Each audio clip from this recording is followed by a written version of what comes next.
Hello people, this is once again your boy, your man, your YouTuber, Jack McCarthy.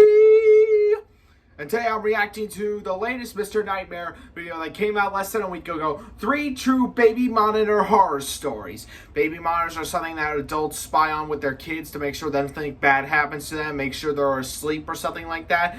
So that's what it's about. And we'll find out what makes them so true and horror.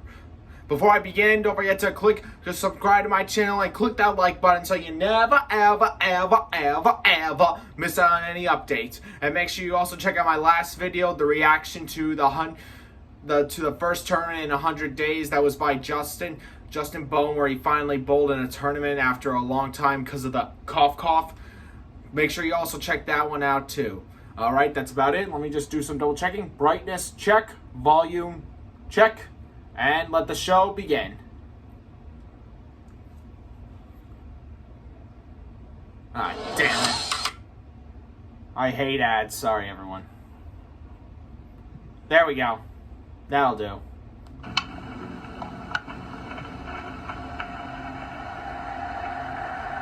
James Corden, AH, and Mr. Gatto.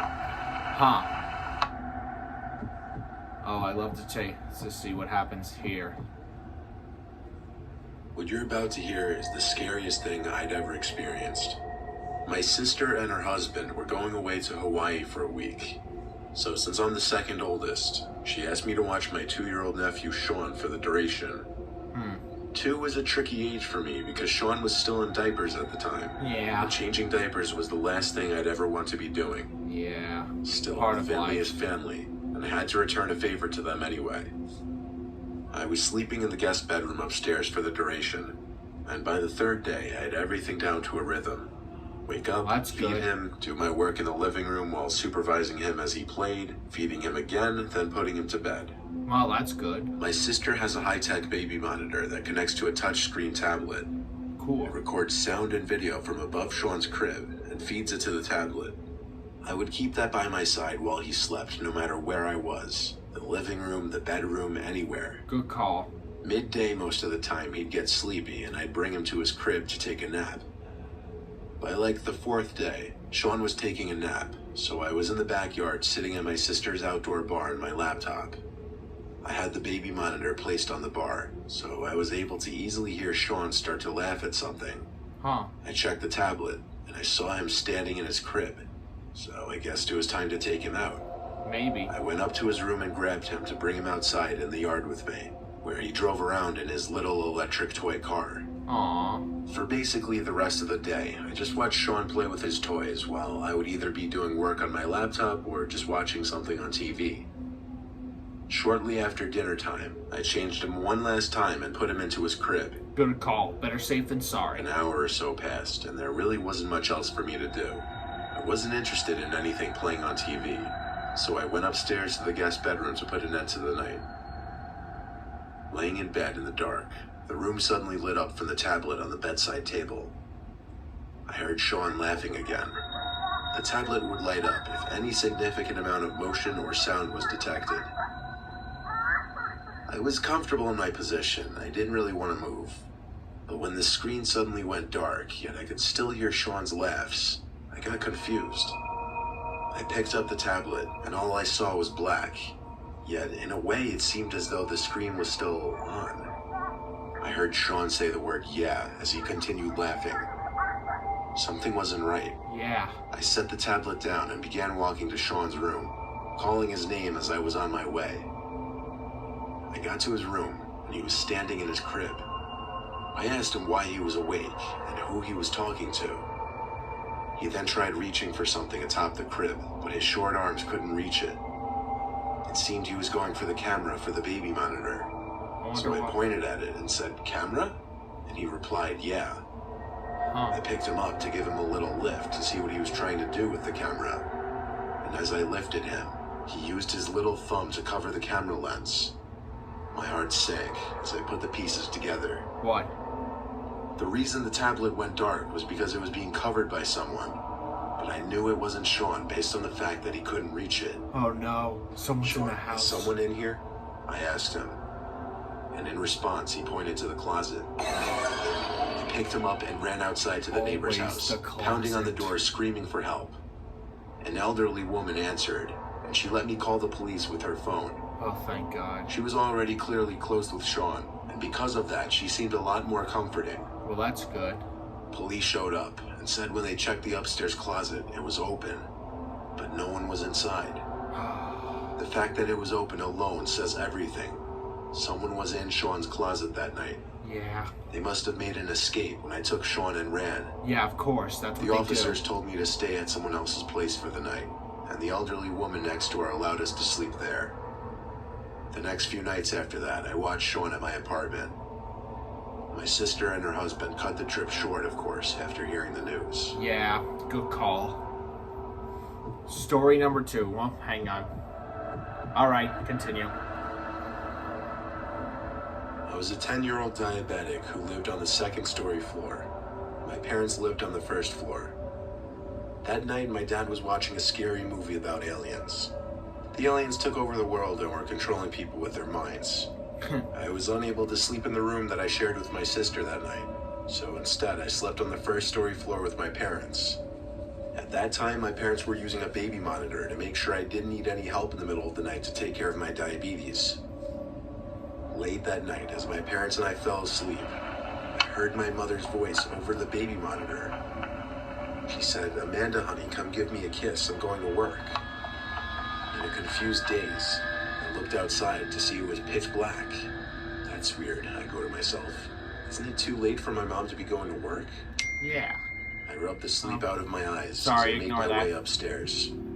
The door to my sister's room cracks open, but my mom isn't in there. My sister is sound asleep on her bed, and the curtain just drifts open. I look around for my mom, but still can't find her. I make my way fast down the stairs and back into my parents' room, where my mom sat up and went, "What are you doing up?" I said, "Didn't you just ask me to come upstairs to give you a kiss goodbye?" She looks at me funny. "No, why would I say that?" she said. I looked at the baby monitor and said, "You didn't hear that?" She looked at me funny and says, "Go back to sleep." Huh. I lay on the floor shaking, thinking about what just happened. Probably a ghost. Alright, damn you ads.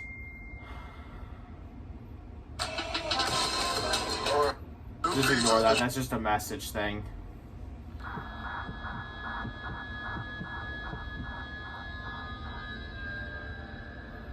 In my teens and early 20s, I would babysit as my side hustle. I was always really good with toddlers and babies, and usually the parents of the really young ones would pay more. There was this one pair of kids named Lucas and Adriana. Lucas was 2 and Adriana was 7, though Adriana doesn't have much to do with this story, I'll just say that right now. Lucas didn't really speak much, though I was told he had only just turned 2 a few weeks ago at the time. After a long and stressful day of watching the kids, they went to sleep. I would be spending the night at this couple's house watching their kids while they were out in some beach town with friends or something. Yeah, people When the do kids that. finally went to sleep, I had some peace and quiet and time to unwind, as watching the 2 of them was a lot. I lay in the living room watching a movie. The couple actually still had a baby monitor for Lucas's room, and they asked me to keep that in earshot when he went to sleep.